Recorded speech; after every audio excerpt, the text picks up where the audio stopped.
Hello guys, in this video, I will show you how to withdraw from Pocket Option to your bank account in 2025. So step 1, open your Pocket Option and log into your account.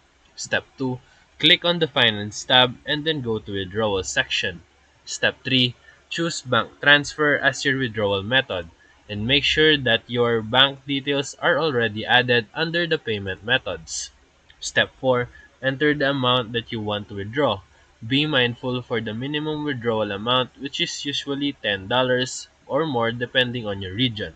Step 5, double check your banking information, account name, number, and bank code to avoid failed transaction. Step 6, confirm your identity if prompted. This might involve a 2FA, email verification, or uploading ID documents if you have not already done that yet. Step 7, click confirm and wait for the withdrawal to process.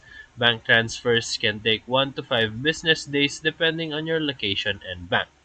Now, your funds are on their way from Pocket Option to your bank account. So if this video helped you, feel free to like and subscribe for more quick tutorials, reviews, and comparison videos. Thank you for watching.